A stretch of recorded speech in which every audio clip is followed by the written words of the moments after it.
The story begins on the tragic night when Martha, Dracula's beloved wife, lost her life in a devastating fire. While the movies mention that the fire was caused by fearful and intolerant humans, it is never explained who exactly led the attack. But what if it wasn't just a disorganized mob? What if the true culprit was none other than Abraham Van Helsing, the legendary monster hunter, driven by his obsession to eliminate Dracula and vampires once and for all? To understand how Van Helsing could be directly involved in the fire that killed Martha, we need to observe his behavior in the movies. He has always been portrayed as an obsessed man, willing to do anything to exterminate monsters. This includes the use of futuristic technology and manipulation strategies. What if, before building his machines, Van Helsing had infiltrated a human village near Dracula's castle? He could have fueled people's fear and anger, spreading rumors about vampires being a threat to humanity. This theory gains strength if we consider that Van Helsing, as a strategist, knew he couldn't defeat Dracula alone. By mobilizing a crowd, he managed to attack the castle without raising direct suspicions. The fire would be a way to cause irreparable damage, eliminating Martha and leaving Dracula emotionally devastated, a powerful weapon against an immortal enemy. But why would Van Helsing hate Dracula so much? In the movies, their rivalry is portrayed comically, but what if there's something deeper? One possibility is that Van Helsing had a personal connection to Dracula's past. Perhaps, in his youth, Van Helsing lost someone important to vampires and harbored a desire for revenge that blinded his morality.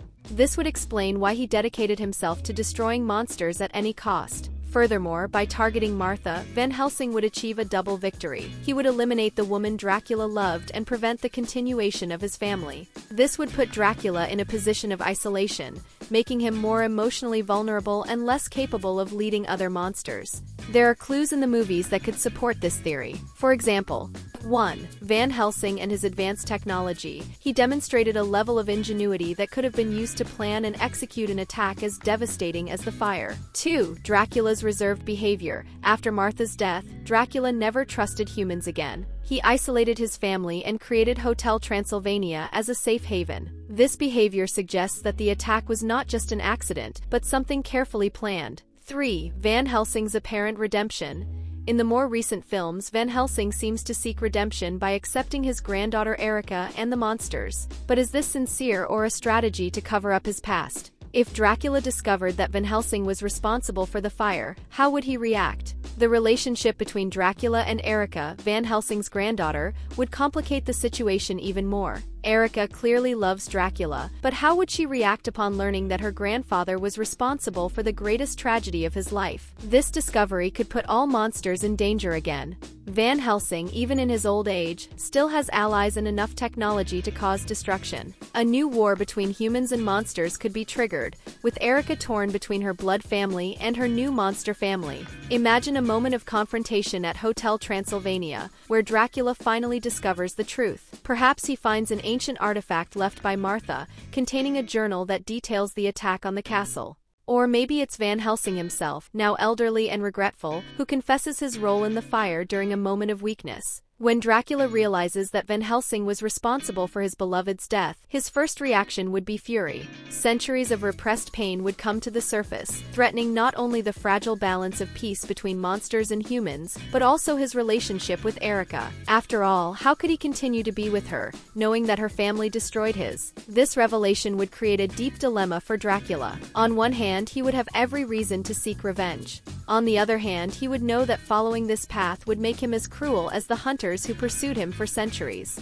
Erica could be the bridge that prevents Dracula from succumbing to darkness, showing him that Van Helsing's legacy doesn't have to be defined by hatred. However, other monsters at the hotel might not be so understanding. Wayne the werewolf and other friends of Dracula could demand that he take action against Van Helsing, fearing that his survival represents a future risk to everyone. Erica would become the central point of this tension. Despite loving Dracula, she would have to confront the fact that her grandfather was responsible for an indescribable tragedy. Perhaps she would face Van Helsing herself, demanding answers and challenging the beliefs he taught her. This would be the moment when Erica decides which side she truly stands on, her family's tradition or her future with Dracula and the monsters. Erica could also be the one to convince Dracula to forgive Van Helsing, arguing that the cycle of hatred needs to end for monsters and humans to live in harmony.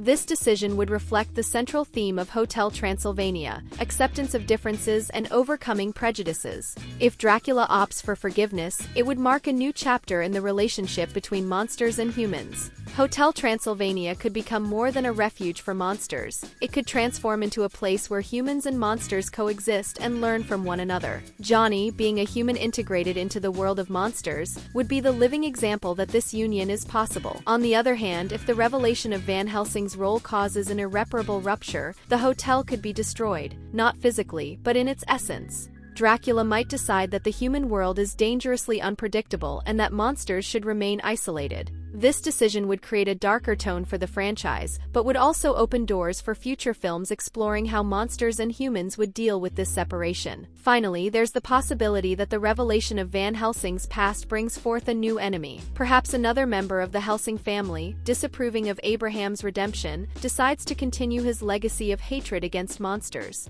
This could unite Dracula, Erica, and the other monsters against a new threat, showing that even with tragic pasts, it is possible to build a better future. While this theory is intriguing, there are some points in the movies that might debunk or weaken the idea that Van Helsing was responsible for the fire that killed Martha. Let's analyze them. In the movies, the fire is described as the result of humans' irrational fear of vampires. The narrative establishes that it was an uncontrolled mob that attacked Dracula's castle, without mentioning a specific leader or strategic plan. If Van Helsing were involved, it would be expected that there would be some indication of his presence at the event, or that Dracula would mention the connection directly. Van Helsing is mainly portrayed as an eccentric and comical character, especially in the third film, where he even accepts his granddaughter Erica marrying Dracula. This lighter approach contradicts the idea that he would have planned something as cruel as Martha's murder. His more cartoonish nature makes it difficult to associate him with such a tragic event. From the first film, the series works to deconstruct the rivalry between monsters and humans. Johnny, a human, is accepted into Hotel Transylvania and even marries Mavis.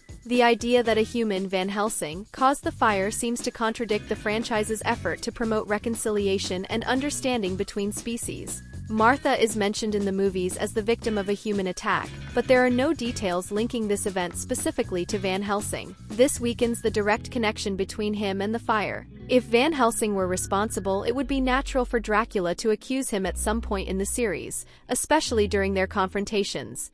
The revelation that Van Helsing killed Martha could completely destroy the relationship between Dracula and Erica. As the third film ends with Dracula proposing to Erica, the franchise would likely avoid adding such a tragic twist that jeopardizes this dynamic, already established as one of the series' highlights. Hotel Transylvania is known for its light and humorous atmosphere, even when addressing emotional themes. A dark revelation like Van Helsing killed Martha would be a significant departure from the established tone, making it an unlikely choice for the main storyline. Although it is a fascinating theory, the lack of clear clues about Van Helsing's involvement and the franchise's light tone are the main elements that debunk it. However, it can still be reinterpreted as a hidden possibility within the Hotel Transylvania universe, especially if the intention is to explore a more emotional and darker side of the story in future films. If you enjoyed this theory about Hotel Transylvania and the intriguing possibilities involving Van Helsing and Martha, don't forget to leave your like. Share with your friends who also love theories about animations, and let's debate: should Dracula forgive or seek justice? And of course, subscribe so you don't miss more creative theories, surprising connections between animated universes, and hidden mysteries from your favorite movies. Leave your opinion in the comments. Your participation helps make these discussions even more incredible. See you next time.